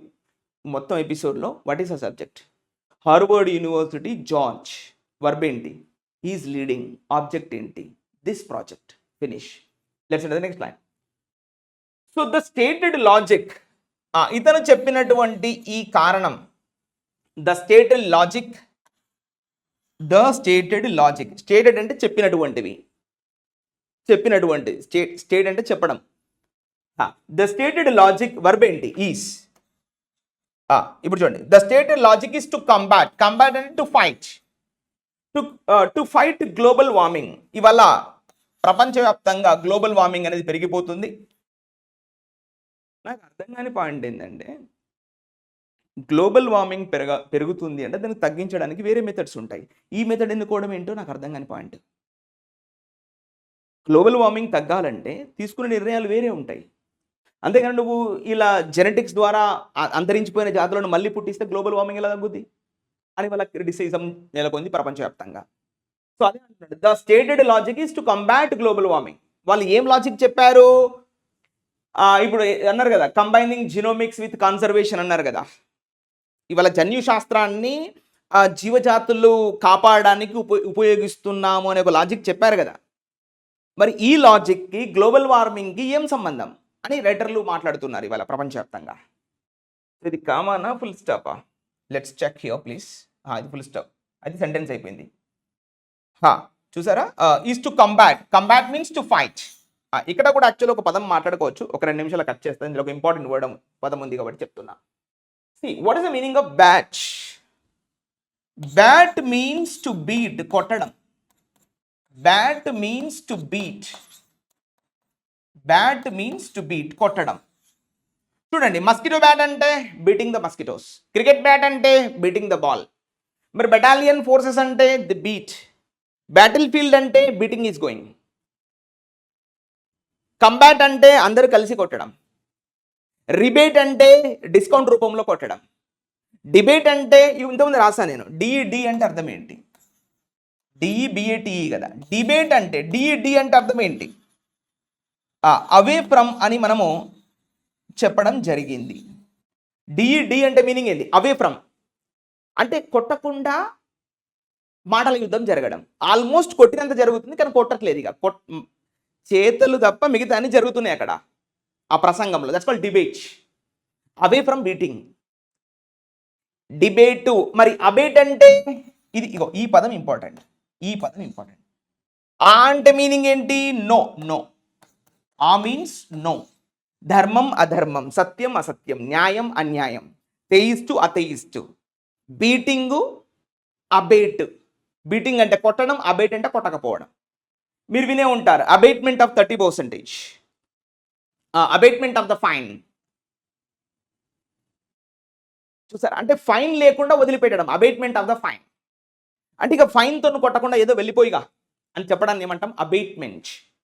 అంటే not beating, just like exempting, subsidising, వదిలిపెట్టడం. So ఈ పదం important. Abate అంటే not beating that much, it's called abatement. చూసారా, abate, rebate, combat, debate, battalion forces, battle field. మనం ఈ రోజుల్లో ఇడ్లీ బ్యాటర్, దోశ బ్యాటర్ అంటున్నాం. ఎందుకు? దాన్ని పట్టుకొని పెనానికి కొట్టడం. ఇస్కోల్ ఇడ్లీ బ్యాటర్, దోశ బ్యాటర్. అందుకని ఆ పేరు పెట్టారు వాళ్ళు. సో ఇట్లా మీరు ఎక్కడికైనా పోండి, బ్యాట్ అంటే అర్థం ఏంటంటే బీటింగ్కి సంబంధించింది అని గుర్తుపెట్టేసుకోండి. ఓకేనా? సో కాబట్టి ఇప్పుడు టు కంబాట్ అన్నాడు అంటే అందరు కలిసి పోట్లాడడం, అందరు కలిసి ఫైట్ చేయడం. Is called combat. To fight together is called combat. To combat global warming అయిపోయింది. ఇక next, during the Pleistocene ice ages. ఇది ఒక ఫ్రేజ్గా తీసుకుంటాం, దీన్ని మనం మెయిన్ సబ్జెక్ట్గా తీసుకోవద్దు. అంటే ఆ సమయంలో అంటున్నాడు. ఏ సమయంలో? ఏదో ప్లేస్టోసీన్ ఐస్ ఏజెస్, మంచు యుగం అన్నట్టు. మంచు భూమి అంతా కూడా ఒకప్పుడు మంచుతో కప్పబడి ఉంది కదా, అప్పుడు విషయం మాట్లాడుతున్నాడు. అప్పుడు ఏమైందంట చూడండి, ద మ్యామోత్. ఇప్పుడు ద మ్యామోత్ అంటే ఈ మ్యామోత్. ఏ మ్యామోత్ పైన చెప్పాడు కదా, దాని పేరేంది? ఊల్లీ మ్యామోత్. దాని పేరేంది? ఊల్లీ మ్యామోత్. ఎలిఫెంట్ జాతికి సంబంధించింది. ఏందంట? రోముడు అంటే తిరిగింది అటు ఇటు. రోముడు అంటే పాస్ట్ టెన్స్ కదా, వీటు కదా అప్పట్లో ఐస్ ఏజ్లో. Roamed lush green lands across the tundra. ఇగో లష్ గ్రీన్ ల్యాండ్స్ అంటే పచ్చటి పొలాలు, పచ్చటి. లష్ అంటే మొత్తం పచ్చదనంతో నిండి ఉండడం అన్నట్టు. లష్వియస్, లష్ అంటే పచ్చదనం. గ్రీన్ ల్యాండ్ అంటే మొత్తం పచ్చటి నీళ్ళతో పరుచుకొని ఉన్నటువంటి ఈ భూమి పైన మంచు యుగంలో ఇవి తిరిగాయంట. ఏంటి? ఊల్లీ మ్యామోతులన్నీ కూడా. So the mammoth roamed the lush green lands across the tundra. ఇది ఒక ప్లేస్ అండి. ఓకేనా? సైబీరియన్ దేశం ఆ ఖండంలో, మంచు ఆర్కిటిక్ ఆ ఖండంలో తిరిగినటువంటి ఈ యొక్క మ్యామోత్ అప్పట్లో పెద్ద ఎత్తున తిరిగిందంట. అది అంతరించిపోయింది. ఇప్పుడు దాన్ని తిరిగి తీసుకురావాలని వీళ్ళు ప్రయత్నం చేస్తున్నారంట. ఆయన పేరేంది? George. So until its extinction around 5000 years ago. Until అంటే అంతకు ముందు, అంటిల్ ఇట్స్ ఎక్స్టింక్షన్. ఎక్స్టింక్షన్ అంటే అంతరించిపోవడం. ఎప్పుడు అంతరించిపోయింది? 5000 ఇయర్స్ ఎగో, 5000 సంవత్సరాల ముందు. అంటే 5000 సంవత్సరాల ముందు ఇది అంతరించిపోయింది. అప్పటి వరకు, అంటిల్ అంటే అప్పటి వరకు, 5000 అంటే అది అంతరించిపోనంత వరకు ఏం జరిగిందంట? The Arctic tundra, what is subject? The Arctic tundra also అంటే అడ్వర్బ్. వర్బ్ ఏంటి? సపోర్టెడ్, వాటికి మద్దతు ఇచ్చింది ఈ యొక్క place. Large populations of bison, ఇది ఒక ఎద్దు లాంటిది అన్నట్టు బైసన్ అంటే. పాపులేషన్స్ ఆఫ్ బైసన్, వూల్స్ తోడేళ్ళు, కేవ్ లయన్స్ గుహల్లో ఉండేటువంటి సింహాలు, అండ్ జాయింట్ డీర్, పెద్ద పెద్ద డీర్ అంటే ఏంది? డీర్ అంటా ఉంటాం మనం, పిల్ల, అది జింకపిల్ల. సో వాటన్నిటికి కూడా ఈ యొక్క టండ్రా అనే ప్రాంతము ఆశ్రయం ఇచ్చిందంట. 5000 ఇది అంతరించిపోయే అంతకన్నా ముందు వరకు కూడా ఈ యొక్క టండ్రా అనే ప్రాంతము వాటికి మద్దతుగా ఉండి అక్కడ ఆశ్రయం ఇచ్చింది, హ్యాబిటెట్గా నిలిచింది ఆ ప్రాంతం. సో ఎప్పుడైతే ఈ యొక్క హూల్లీ మ్యామౌత్ అంతరించిపోయిందో మిగతా జాతులు కూడా ఆల్మోస్ట్ అంతరించిపోయాయి అందని యొక్క మీనింగ్. అప్పటి వరకు కూడా ఇది ఆశ్రయం ఇచ్చింది ఈ యొక్క ప్రాంతం. అంటిల్ అంటే అప్పటి వరకు, ఎప్పటి వరకు? ఇది అంతరించిపోయే అంతవరకు, ఇట్లా. సో ఇది మాట్లాడుతున్నాడు. ఇప్పుడు ఈ ఎపిసోడ్లో సబ్జెక్ట్ ఏంటి? Arctic tundra. వర్బ్ ఏంటి? సపోర్టెడ్. ఎవరిని సపోర్ట్ చేసింది? లార్జ్ పాపులేషన్స్, పెద్ద ఎత్తున జీవజాతులకు ఆశ్రయం ఇచ్చింది. ఏమిటా జీవజాతులు? Bison, wolves, cave lions, giant deer, వీటందరికీ ఆశ్రయం ఇచ్చిందంట. ఇట్లా అర్థం చేసుకోవాలి. క్లియర్? అది next line. So as the climate warmed. మరి ఇప్పుడు యాజ్ అంటే అర్థం ఏంటి? కంజంక్షన్. యాజ్ అంటే అర్థం ఏంటి? బికాస్, సిన్స్ అన్న మీనింగ్ వస్తుంది. 3 బాలు వస్తాయి ఇక్కడ. యాజ్, సిన్స్, బికాస్, 3 అర్థం ఒకటే. బికాస్ ఎందుకంటే అని మీనింగ్ వస్తుంది. యాజ్ ద క్లైమేట్ వార్మ్డ్, ఎప్పుడైతే వాతావరణం వేడెక్కిందో, వార్మ్డ్ అంటే V1 V2 V2. ఎప్పుడైతే వాతావరణం వేడెక్కిందో ఈ కారణంగా దీస్ స్పేసీస్, ఇప్పుడు చెప్పినటువంటి జీవజాతులు బైసన్స్, వూల్స్, డీరు, లయన్, ఇవన్నీ కూడా ఏమైనాయి అంట? డిసపియర్డ్, అంతరించిపోయాయి. అండ్ ద గ్రాస్ ల్యాండ్స్, ఇప్పుడు మళ్ళీ అండ్ అంటే ఏంటి? కంజంక్షన్. అండ్ ఇంకో కొంచెం చెప్తున్నాడు ఇక్కడ clarity. And the grass lands అంటే ఆర్కిటిక్ ప్రాంతంలో ఉన్నటువంటి ఆ పచ్చటి పొలాలు, ఆ పచ్చటి ప్రాంతం అంతా కూడా గేవ్ అంటే V2 ఇచ్చింది. గేవ్ వే, ఒక మార్గాన్ని సుగమం చేసింది. ఎవరికి? Gave way to shrubbery and sheets of snow. Shrubbery అంటే ఏం లేదండి, అది అడ్జెక్టివ్. ష్రబ్బరీ అంటే మనం ష్రబ్స్ అంటాం కదా, మూలికలు. మనం ఇప్పుడు ష్రబ్స్ అంటాం కదా, SHRUBS, అది నౌను. ష్రబ్బరీ అంటే అడ్జెక్టివ్. అంటే ఈ ష్రబ్బరీ అండ్ షీట్స్ ఆఫ్ స్నో, ఆ మంచు ప్రాంతానికి ఆశ్రయంగా ఉండే, పచ్చటి మూలికలకు మంచు ప్రాంతానికి ఆశ్రయంగా ఉండే ఈ గ్రీన్ ల్యాండ్స్, ఆర్కిటిక్ ఆ ప్రాంతంలో ఉన్నటువంటి ఆ పచ్చటి ఆ ప్రాంతాలన్నీ కూడా అక్కడ పెద్ద ఎత్తున మూలికలు, వివిధ రకాల మూలికలు మరియు మంచు పెద్ద ఎత్తున పేరుకుపోవడానికి అక్కడ ఆస్కారం ఉండే అప్పట్లో. సో ఎప్పుడైతే ఈ యొక్క క్లైమేట్ వాతావరణం వేడెక్కిందో అప్పుడు ఈ జీవజాతులు అంతరించిపోయాయి అని దాని యొక్క మీనింగ్. ఇది సెంటెన్స్ కన్స్ట్రక్షన్ కూడా కరెక్ట్గా లేదు ఇక్కడ యాక్చువల్గా. As the climate warmed and these the species disappeared అన్నట్టు అది బాగానే ఉంది. మళ్ళీ ఇక్కడ ఇట్లా మాట్లాడుతున్నాడు ఏందో నాకు అర్థం కాలేదు. Grass lands gave way to shrubbery and sheets of snow. Okay, సరే, అవి పచ్చని పొలాలుగా ఉన్నవి మంచుతో కప్పుకుపోయాయి అని ఒక సెన్స్ ఇక్కడ వస్తుంది. ఎందుకంటే మంచుతో కప్పుకుపోతే అవి బతకడం కష్టం కదా అన్న ఒక సెన్స్ మనం అర్థం చేసుకుందాం. ఓకేనా? రైట్. యాజ్ టెంపరేచర్స్ రైజ్, మళ్ళీ యాజ్ అంటే ఏంటి? కంజంక్షన్. యాజ్ అంటే కంజంక్షన్, మళ్ళీ సబ్జెక్ట్ ఏంటి? టెంపరేచర్స్, ఉష్ణోగ్రతలు. వర్బ్ ఏంటి? రైజ్. ఎప్పుడైతే టెంపరేచర్స్ పెరుగుతాయో అప్పుడు చూడండి, పర్మాఫ్రాస్ట్. రిమెంబర్, అది 2 పదాలతో కలిపి రాశాడు ఇక్కడ. పర్మాఫ్రాస్ట్ అంటే పర్మానెంట్ ఫ్రాస్ట్. ఫ్రాస్ట్ అంటే మీనింగ్ ఏంది? ఆ ఫ్రోజన్, ఆ స్నో, మంచు, తెల్లటి మంచుని ఏమంటామంటే ఫ్రాస్ట్. పర్మా అంటే పర్మానెంట్. అక్కడ ఎంతో కాలంగా పర్మానెంట్గా పేరుకుపోయినటువంటి ఆ మంచు ఎప్పుడైతే ఉష్ణోగ్రతలు పెరిగాయో ఆ పర్మనెంట్గా ఉన్నటువంటి ఆ మంచు ఏమైందంట? బిగిన్స్, మొదలైంది. దేనికి? To disappear. ఆ మంచు కూడా అంతరించిపోయిందంట. సో రిజల్టింగ్ ఇన్, దీని ద్వారా దీని ద్వారా ఏమైంది, resulting in high emissions of methane. So అక్కడ మంచు ఎప్పుడైతే కరగడం మొదలైందో అక్కడ పెద్ద ఎత్తున మీథేన్ గ్యాస్ అనేది ఎమిట్ అయ్యింది, పెద్ద ఎత్తున మీథేన్ గ్యాస్ బయటకు వచ్చింది. అప్పుడు ఏమైంది, ఇప్పుడు చూడండి మీథేన్ గ్యాస్ పక్కన ఏమి ఇచ్చాడు, కామా. ఇది చూడండి, మీథేన్ గ్యాస్ పక్కన ఏముంది, కామా. అంటే ఇప్పుడు రైటరు ఎవరి గురించి చెప్తున్నట్టు, మీథేన్ గ్యాస్ గురించి చెప్తున్నాడు. ఏం చెప్తున్నాడో చూద్దాం. A more potent green house gas. చూడండి, పొటెంట్ అంటే powerful. A more potent green house gas అంటే ఎక్కువ బలమైనటువంటి అంటే గ్రీన్ హౌస్ గ్యాస్ ఉద్గారాలలో ఎక్కువ ఎలా ఈ గ్రీన్ హౌస్ గ్యాసెస్ ఏర్పడతాయి అంటే బికాస్ ఆఫ్ మీథేన్. మిగతా చాలా ఉన్నాయి, కార్బన్ డైఆక్సైడ్ కూడా ఉందంట. దెన్ కార్బన్ డైఆక్సైడ్ కన్నా ఎక్కువ ఈ యొక్క గ్లోబల్ వార్మింగ్కి కారణమవుతున్నటువంటి గ్యాస్ ఏదైతే ఉందో అది మీథేన్ అంటున్నాడు. అది ఉద్భవించిందంట ఈ యొక్క ఆర్కిటిక్ ప్రాంతంలో. దానివల్ల ఏమైంది, ఆ పెర్మాఫ్రాస్ట్ అనేది కూడా డిసపియర్ అయిపోయింది. ఎప్పుడైతే గ్రీన్ హౌస్ గ్యాసెస్ వెలువడుతున్నాయో అప్పుడు ఈ యొక్క పర్మనెంట్గా ఉన్నటువంటి ఆ స్నో కాస్త కూడా డిసపియర్ అయిపోయింది. అండ్ ఉద్దేశం. And next to prevent this, మరి దీన్ని అడ్డుకోవడానికి, ఈ మీథేన్ గ్యాస్ రాకుండా, ఈ పర్మాఫ్రోస్ట్ అనేది డిసపియర్ కాకుండా ఉండడానికి సమ్ సైంటిస్ట్స్, ఇప్పుడు సబ్జెక్ట్ ఏంటి, సమ్ సైంటిస్ట్, కొంతమంది శాస్త్రవేత్తలు హ్యావ్ బీన్ ట్రాన్స్పోర్టింగ్, ఎంతో కాలంగా అప్పటి నుంచి ఇప్పటి వరకు, హ్యావ్ బీన్ ట్రాన్స్పోర్టింగ్ జబ్సే అబ్ తక్, అప్పటి నుంచి ఇప్పటి వరకు have been transporting large animals, పెద్ద పెద్ద జంతువులని రవాణా చేస్తున్నారంట. ఈ సైంటిస్టులు ఎక్కడి వాళ్ళు అంటే ఇట్ సైబీరియన్ పార్క్.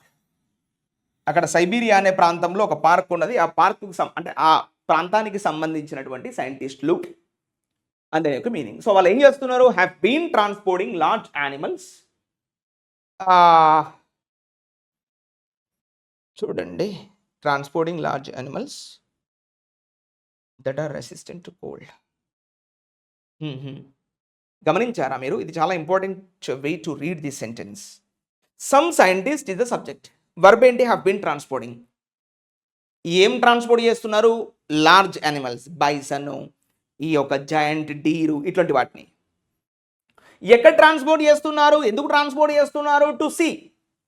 ఇగో ఇది పర్పస్, టు సీ, చూడ్డానికి. ఏం చూడ్డానికి, టు సీ. ఇప్పుడు ఇఫ్ అంటే కంజంక్షన్, ఇది చూడబోతున్నారు. ఏం చూడబోతున్నారు, ఇఫ్ దెయిర్ ఫోరేజింగ్ అంటే ఏం లేదండి, ఇక్కడ వాటి యొక్క అట్మాస్ఫియర్, ఆ యొక్క అడ్జస్ట్మెంట్ టు ద నేచర్. మామూలుగా ఫోరేజింగ్ అంటే మీనింగ్ ఏంటంటే సర్చింగ్, ఏదైనా ఆహారాన్ని వెతుక్కొని తినడాన్ని ఏమంటారంటే ఫోరేజింగ్ అంటాం. ఇవాళ జంతువులు ఏం చేస్తాయి, అవి ప్రధానంగా ఆహారాన్ని వెతుక్కొని తింటాయి. అంటే జనరల్గా ఆ హ్యాబిటెట్కి అలవాటు పడే విధంగా ఉండడాన్ని ఏమంటారంటే foraging. So to see if their foraging can restore the grass lands. Can restore అనేది వర్బ్. రిస్టోర్ అంటే తిరిగి రిన్యూ చేయడం, మళ్ళీ కొత్తగా చేయడం.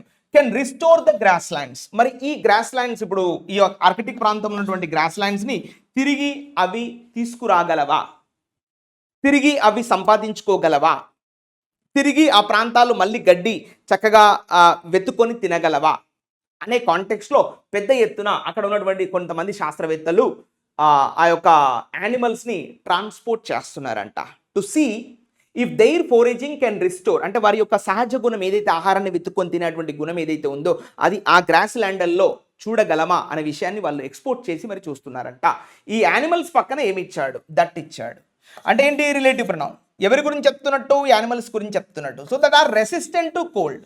రెసిస్టెంట్ టు కోల్డ్ అంటే ఫ్లెక్సిబుల్, అడ్జస్టబుల్ టు కోల్డ్. మరి ఆ చల్లటి వాతావరణం తట్టుకొని బతకగలవా, ఆ యానిమల్ బతకగలిగితే మరి అక్కడ ఉండగలవా అనే విషయం పట్ల వీళ్ళు ట్రాన్స్పోర్ట్ చేస్తున్నారంట వివిధ రకాల జంతువులని ఆ యొక్క గ్రాస్ ల్యాండ్స్కి. ఈ యొక్క శాస్త్రవేత్తలు, ఎక్కడి శాస్త్రవేత్తలు అంటే సైబీరియన్ అనే దేశం నుంచి ఉన్నటువంటి శాస్త్రవేత్తలు. ఇది క్లారిటీ, ఓకేనా. సో ఇందులో 2 సబ్జెక్టులు వర్బులు ఇచ్చాడు, ఒకటి ఇఫ్ అనేది కంజంక్షన్గా తీసుకుంటాం అక్కడ. క్లియర్. Next grass. మరి గ్రాస్ ల్యాండ్కి ఎందుకు పంపిస్తున్నారు అంటే కారణం చెప్పాడు. గ్రాస్ అంటే ఈ గడ్డి, అబ్జార్బ్స్ అంటే తీసుకుంటుంది. గ్రాస్ అబ్జార్బ్స్ లెస్ హీట్, తక్కువ ఉష్ణాన్ని ఈ గడ్డి తీసుకుంటుందంట. అంటే ఆ గడ్డి మీరు గమనించండి, అందుకే మనం చూడండి ఈ లీఫీ కర్రీస్ తినమంటారు మనల్ని.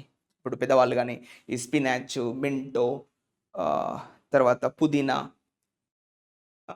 ఇట్లా మింటో అంటే పుదీనా ఒకటే కదా, ఈ తోటకూర, పాలకూర, చుక్కకూర ఇట్లాంటివి ఉంటాయి కదా. సో ఎందుకు మనం వాటిని తినాలంటే because they are the biggest absorbers of the sunlight. So what is sunlight? It's an energy form. So if you eat that grass, automatically we have some healing properties we have in the body. That's why people suggest us that eat leafy curries. Why? Because they absorb, grass absorb less heat and remaining heat will be reflected. దాని మీద పడినటువంటి heat ఏదైతే ఉంటుందో reflect చేస్తూ ఉంటుంది. So దానివల్ల అంటే than the tall trees in A shrub forest. చూడండి కంపారిజన్ చేస్తున్నాడు.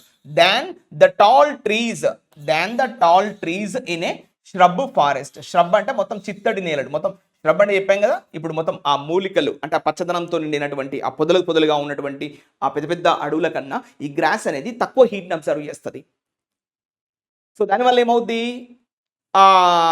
అంటే ఆ ప్రాంతంలో అనేది కొంచెం వేడి అనేది తక్కువగా ఉంటుంది, చల్లదనం ఎక్కువగా ఉంటుంది, ఈ యొక్క జీవజాతులు బతకడానికి ఆస్కారంగా ఉంటుంది. Comparatively the tall trees in a big shrub forest అని చెప్తున్నాడు. సో ద డామినెంట్ స్పేసెస్ ఇప్పుడు చూడండి shrub forest పక్కన ఏమి ఇచ్చాడు? Hyphen spot. అంటే ఎవరి గురించి చెప్తున్నట్టు? ఈ shrub forest గురించి చెప్తున్నట్టు. In a shrub forest the dominant spaces అంటే రకాలు. ఈ భూమి పైన ఎక్కువగా ఏమున్నాయంట? పెద్ద ఎత్తున shrub forestలు ఉన్నాయంట. డామినెంట్ అంటే మోర్ దెన్, కావాల్సిన దానికన్నా ఎక్కువగా ఉన్నాయి. అండ్ దేర్ ఫోర్, అందువలన, ఇప్పుడు ఇది కంజంక్షన్, అండ్ దేర్ ఫోర్ అంటే conjunction. And therefore decelerates warming. Decelerates అంటే ఏంది? రెడ్యూసెస్, తగ్గించడం. యాక్సలరేట్స్ అంటే మీనింగ్, ఇప్పుడు చూడండి మీరు దీనికి అపోజిట్ ఏంటంటే ACCELERATES. యాక్సలరేట్స్ అంటే పెంచడం, డీసెలరేట్స్ అంటే తగ్గించడం. Decelerates warming but it cannot stop warming అంటే రైడర్ క్లారిటీ ఇస్తున్నాడు. సరే ఉష్ణోగ్రతను తగ్గించినప్పటికీ, ఎంతో కొంత తగ్గించినప్పటికీ, బట్ కానీ it cannot stop global warming. మీరు ఇలా చేసినంత మాత్రాన గ్లోబల్ వార్మింగ్ అనేది తగ్గదు, గ్లోబల్గా ఉష్ణోగ్రతలు అనేవి తగ్గవు. దానికి వేరే మెథడాలజీ ఉంది అనేటి యొక్క ఉద్దేశం. ఈ జీవజాతులను పుట్టించి మీరు అక్కడి ప్రాంతానికి పంపించి అక్కడ వాటిని అడ్జస్ట్ చేయించే బదులుగా మీరు ఇంకా వేరే మార్గాలు ఎంచుకొని గ్లోబల్ వార్మింగ్ తగ్గించవచ్చు కదా. మీరు ఇలా చేసినంత మాత్రాన గ్లోబల్ వార్మింగ్ తగ్గదు కదా అనేటి యొక్క ఉద్దేశం. So this is all about the first passage. ఓకేనా? Let us read the second passage also. So the woolly mammoth, మళ్ళీ సబ్జెక్ట్ ఏంటి? The woolly mammoth. ఇప్పుడు దాని గురించి మాట్లాడుతున్నాడు. Excuse me, what is subject right now? The woolly mammoth. Verb చూడండి, is seen as a potent weapon. Is seen అంటే written in the passive voice. Though extinct.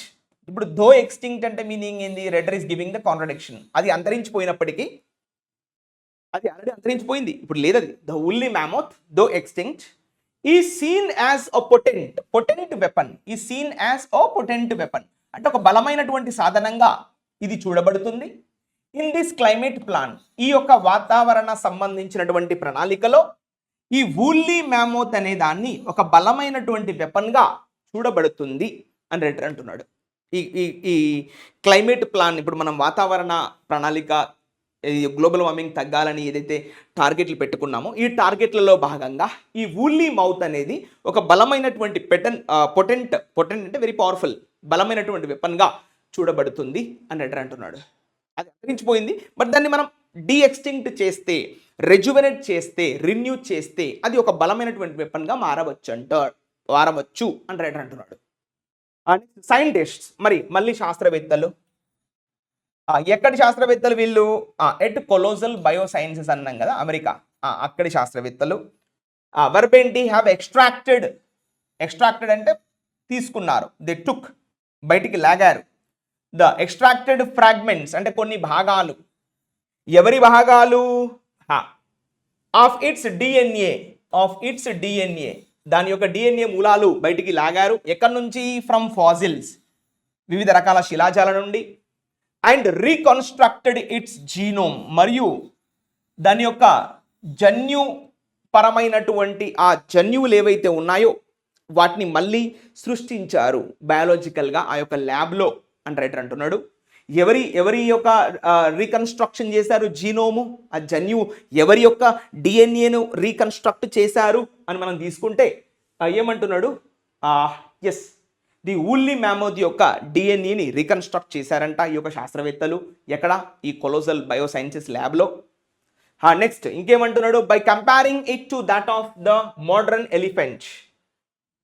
So ఈరోజు మనకి ఏదైతే పెద్ద జీవి ఈ భూమి పైన ప్రజెంట్ ఏదైతే ఉందో మోడర్న్ ఎలిఫెంట్, దీంతో కంపేర్ చేస్తూ బై కంపేరింగ్ ఇట్ అంటే ఎవరు? Woolly mammoth.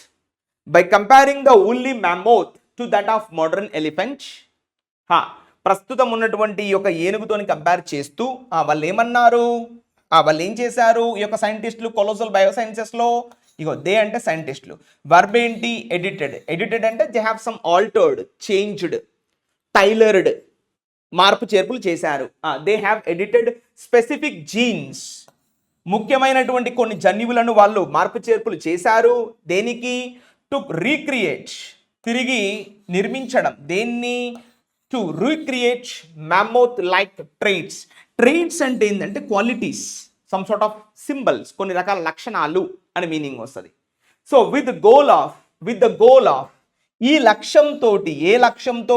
With the goal of eventually అంటే accordingly, with the goal of eventually incubating అంటే ఏంటి?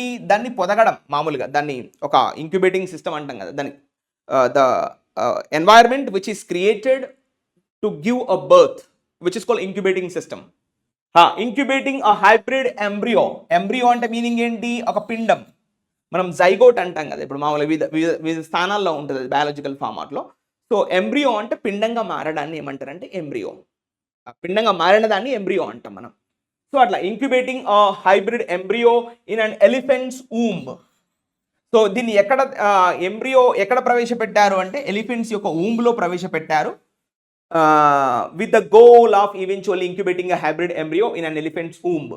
సో దాని లక్షణాలు రావడానికి వాళ్ళు జీన్ ఎడిటింగ్ కూడా చేశారంట ఈ యొక్క ఊల్లీ మ్యామోత్ని. నెక్స్ట్ సైంటిస్ట్, మళ్ళీ సైంటిస్టులు ఏమంటున్నారు శాస్త్రవేత్తలు?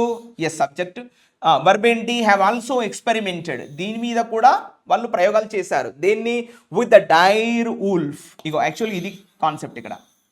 విత్ ద డైర్ ఊల్ఫ్ అంటే అది ఒక రకం పేరు, అది ఒక తోడేలు రకం, అది అంతరించిపోయింది 12,500 సంవత్సరాల క్రితం. So with the dire wolf, దాని మీద కూడా ఇలాంటి ప్రయోగాలే చేశారంటే ఈ యొక్క శాస్త్రవేత్తలు. సో ఊల్ఫ్ పక్కన ఏమి ఇచ్చాడు? కామా. అంటే ఇప్పుడు ఎవరి గురించి చెప్తున్నట్టు? ఆ డైర్ ఊల్ఫ్ గురించి చెప్తున్నట్టు. ఏమైందట అది? Yes an extinct relative of the grey wolf. అగో అది అంతరించిపోయినటువంటి అన్ ఎక్స్టింక్ట్ రిలేటివ్, అంతరించిపోయినటువంటి బంధువు. ఎవరికి బంధువు? Of the grey wolf. ఇప్పుడు ప్రజెంట్ ఉన్నటువంటి గ్రే వుల్ఫ్ ఏదైతే ఉందో దాని బంధువే ఈ యొక్క డైర్ వుల్ఫ్ అంట. అది ఏమైంది? అది అంతరించిపోయింది ఎప్పుడో 12,500 సంవత్సరాల క్రితం. అండ్ మళ్ళీ ఇంకేం చేశారు సైంటిస్టులు? అండ్ బర్త్డ్ అంటే జన్మనిచ్చేలా చేశారు. ఇంకేం చేశారు? And extinct relative of the grey wolf and birthed 3 snow white wolves. 3 మంచు తెలుపు లాంటి తోడేళ్లకు జన్మనిచ్చేలా చేశారంట ఈ యొక్క సైంటిస్టులు ఆ యొక్క గ్రే వుల్ఫ్ ద్వారా అని మనం అర్థం చేసుకోవాలండి డైరెక్ట్గా. ఆ పేర్లు ఏందో మనం చెప్పాము. ఇది రాములోసు, రెమోసు అండ్ ఖలీఫా అంటే ఖలీసా అని చెప్పాము ఆ విధంగా. సో ఈ విధంగా మనకు ఫస్ట్ పారాగ్రాఫ్ అయిపోయింది. Let us enter the second paragraph. నేను ఫాస్ట్ పేజ్లో చదువుతాను, మిగతా సబ్జెక్ట్ వర్బ్ అగ్రిమెంట్ మీరే అండర్లైన్ చేయాలి. ఓకేనా? Right, let's enter. So however అన్నాడు, however is a clarity that the writer wants to give you the final clarity and a contradiction statement also. Now what is a contradictory statement? The claim అంటే వీరు చెప్పినటువంటి ఆ యొక్క మాట, claim అంటే ఏంది? వారు చెప్పుకున్నటువంటి వాదన, వారు చేస్తున్నటువంటి వాదన. సో దిస్ క్లెయిమ్, ఏమిటా క్లెయిము? చూడండి, this claim has yet to pass rigorous peer review.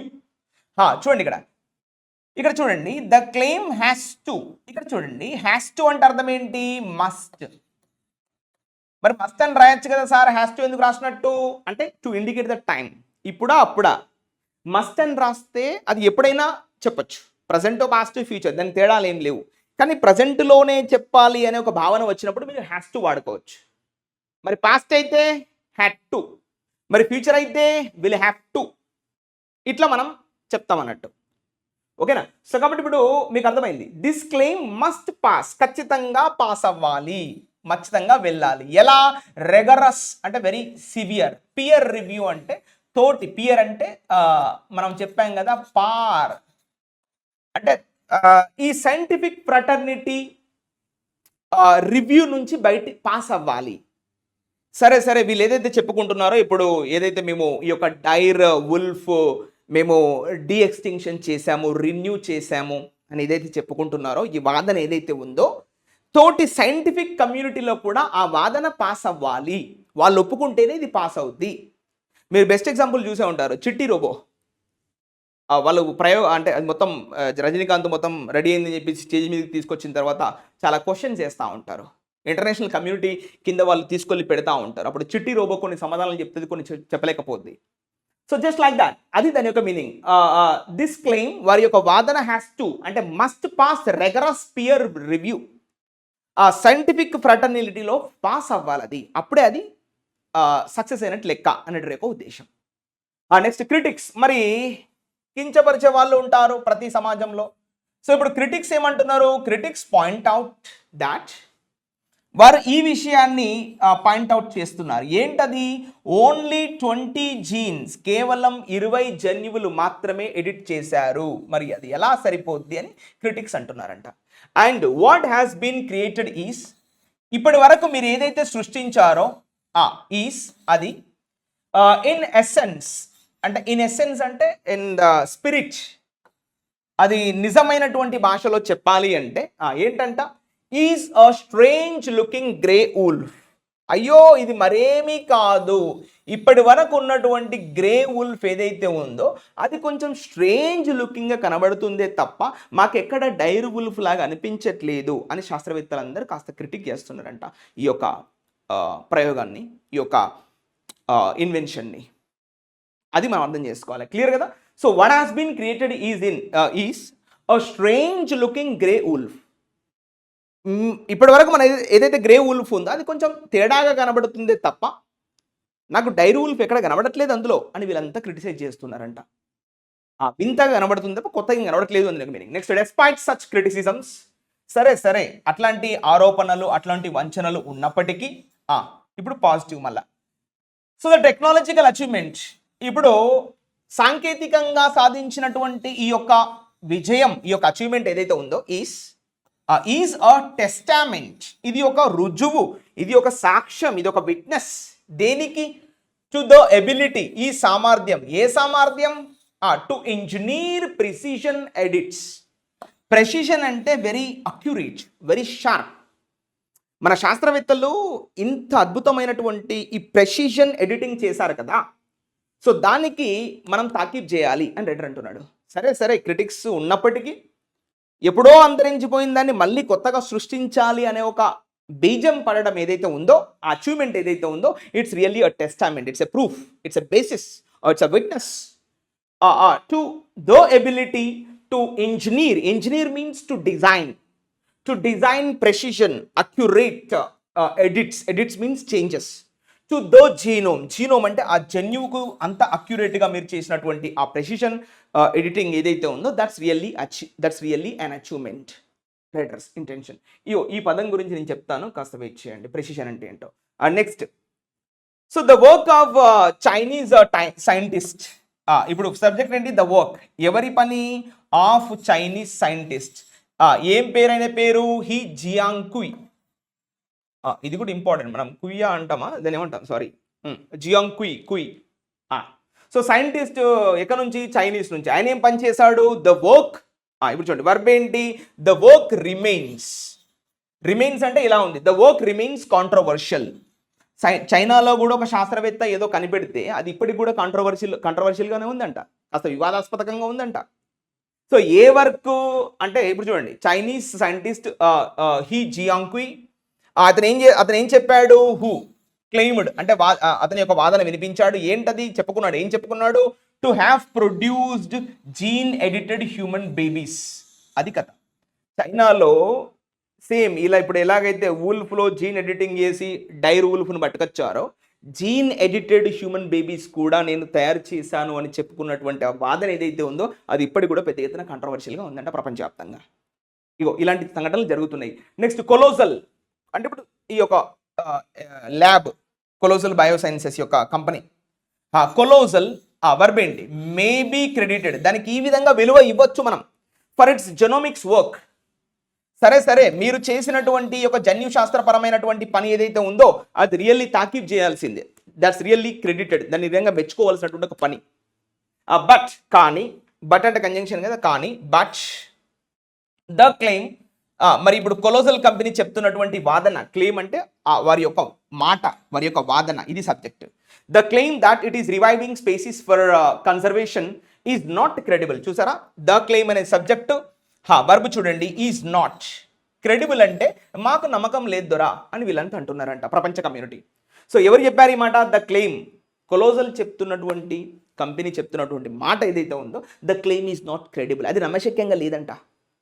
వాళ్ళు ఏం చెప్తున్నారు, కొలోజల్ కంపెనీ వాళ్ళు ఏం చెప్తున్నారు, దాట్ ఇట్ ఈజ్ రివైవింగ్ స్పేసీస్, కొత్త జాతులను మేము పుట్టిస్తున్నాం ఫర్ కన్జర్వేషన్. అయ్యో, మీరు కన్జర్వేషన్ చేయాలంటే కొత్త జాతులు పుట్టించడం కాదు, ఉన్న జాతులను కాపాడితే చాలు అని ప్రపంచ కమ్యూనిటీ అంటుంది. అది సృష్టి ధర్మం. జంతువులు ఏవైనా సరే కొంతసేపు ఉంటాయి, తర్వాత చనిపోతాయి, మళ్ళీ సృష్టిలో వస్తాయి, నువ్వేంది సృష్టించేది అని వీళ్ళు అంటున్నారు ప్రపంచ కమ్యూనిటీ. నెక్స్ట్ ఇంకా చూడండి, last 4-5 lines. Let's enter here. So thousands of living species are vanishing. ఇది కథ. Thousands of living species, వేల కొద్ది జీవ జాతులు ఆర్ వానిషింగ్, ఇవాళ అంతరించిపోతున్నాయి. ఎందుకు? డ్యూ టు హ్యాబిటెట్ లాస్, వాటి యొక్క నివాసాలు కోల్పోవడం వల్ల ఇవాళ వేల లక్షల కొలది జీవజాతులు అంతరించిపోతున్నాయి. మరియు హ్యూమన్ ఎంక్రోచ్మెంట్, మానవ ఆక్రమణ వల్ల ఇవాళ అడవులను కొట్టేస్తున్నాడు, వివిధ రకాల చెరువులను, కుంటలను, నదులను అన్నిటిపైన ఆనకట్టలు కట్టేసి వారి యొక్క జీవ విధానాన్ని, వారి యొక్క హ్యాబిటెట్ని మానవుడు ధ్వంసం చేస్తున్నాడు, వాటిని ఆక్రమించేస్తున్నాడు. దీనివల్ల థౌజండ్స్ ఆఫ్ లివింగ్ స్పేసెస్, వేల కొలది జీవజాతులు అంతరించిపోతున్నాయి. దీన్ని కదా మీరు కాపాడాల్సింది. 10,000 సంవత్సరాల కింద ఉన్నదాన్ని పుట్టించారంటున్నాడు. మరి దాని యొక్క రీచ్ ఎంతవరకు ఉన్నదని తెలియదు. దీని మీద వేల కొలది $1 బిలియన్ ఖర్చు పెట్టే బదులు వీటిని కాపాడుకుంటే ఇంకా నెక్స్ట్ జనరేషన్కి మనం అందించిన వాళ్ళం అవుతాం కదా. ఇదే లాస్ట్ జనరేషనా? మన వాళ్ళు ఎంత జాగ్రత్తగా మనకు అందించారు అంతే జాగ్రత్తగా మనం నెక్స్ట్ జనరేషన్కి అందించాలి కదా అని రైటర్ యొక్క ఉద్దేశం. Next, spending $millions on speculative projects. Yes, speculative means prospective. ఇవాళ మనము $millions వివిధ రకాల ప్రాజెక్ట్స్ పైన మనం ఖర్చు పెడుతున్నాం కదా. హూజ్ బెనిఫిట్స్ చూడండి, ఆ ప్రాజెక్ట్స్ పక్కన ఏమి ఇచ్చాడు, హూజ్ ఇచ్చాడు. అంటే ఎవరి గురించి మాట్లాడుతున్నాడు? ప్రాజెక్ట్స్. హూజ్ బెనిఫిట్స్, ఆ ప్రాజెక్ట్, ఇప్పుడు సబ్జెక్ట్ ఏంటి, బెనిఫిట్స్ అనేది subject. Whose benefits will fructify అంటే will give the result. Fructify only over centuries. Will fructify అంటే ఫలప్రదమగును ఓన్లీ ఓవర్ సెంచురీస్. ఇదేంది బయటలుంది?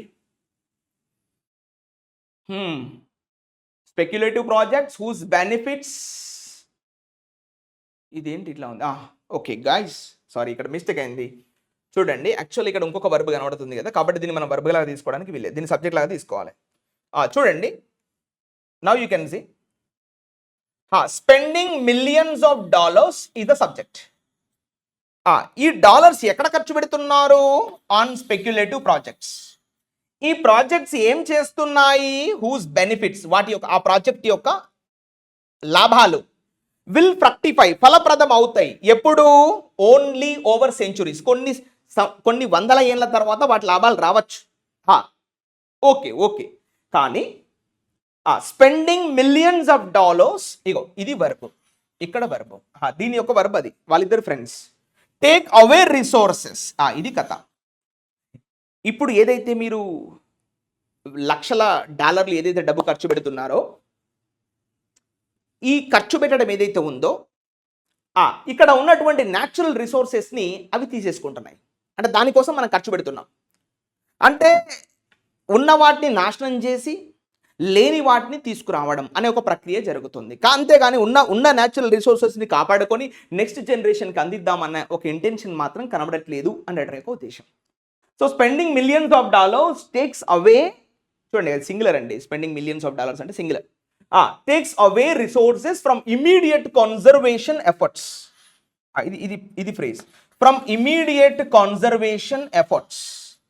వెంటనే కాపాడాల్సినటువంటి ఒక ప్రయత్నం నుంచి కాపాడకుండా ఇక్కడ ఉన్నటువంటి న్యాచురల్ రిసోర్సెస్ని ధ్వంసం చేస్తూ మీరు కొత్తగా ఏదో లాభాలను ఆశించడం అది ఎంతవరకు కరెక్ట్ కాదు అనే ఒక ఉద్దేశం.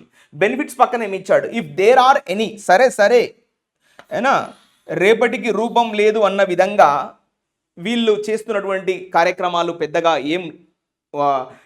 ఏమైనా లాభాలు ఉన్నాయో లేవో తెలియదు, కానీ ఇప్పుడు ఉన్నటువంటి న్యాచురల్ రిసోర్సెస్ మాత్రం వీళ్ళు ధ్వంసం చేస్తున్నారు, టేక్ అవే, మొత్తం దాన్ని తీసుకెళ్తున్నారు, they are damaging all these things అన్న మీనింగ్ వస్తుంది ఇక్కడ. సో ఇది కథ. అండ్ నెక్స్ట్ మళ్ళీ సబ్జెక్ట్ తీసుకుందాం. Now you can see the scientific subject. చూడండి, ద సైంటిఫిక్ కమ్యూనిటీ, ఇప్పుడు శాస్త్రవేత్తల కమ్యూనిటీ ఏదైతే ఉందో అది మస్ట్ లే డౌన్, ఖచ్చితంగా వాళ్ళు lay down means to build, must build strict guidelines, చాలా తీవ్రమైనటువంటి కొన్ని గైడ్ లైన్స్ తీసుకొని రావాలి on the use of gene editing technology. ఎవరైతే ప్రపంచంలో ఈ జీన్ ఎడిటింగ్ టెక్నాలజీ యూజ్ చేస్తున్నారో వారిపైన స్ట్రిక్ట్ గైడ్ లైన్స్ తీసుకొని రావాలి. ఒక ల్యాబ్ ఉందని చెప్పేసి నేను ఏమైనా చేస్తాను, దేనైనా ఎడిటింగ్ చేస్తాను అన్న విధంగా కాకుండా వారిపైన స్ట్రిక్ట్ గైడ్ లైన్స్ తీసుకోవాలి ప్రపంచంలో ఉన్నటువంటి scientist community. Strict technology in applications, ఎక్కడైతే వాడుతున్నారో ఆ టెక్నాలజీ విషయంలో స్ట్రిక్ట్గా గైడ్ లైన్స్ తీసుకోవాలి.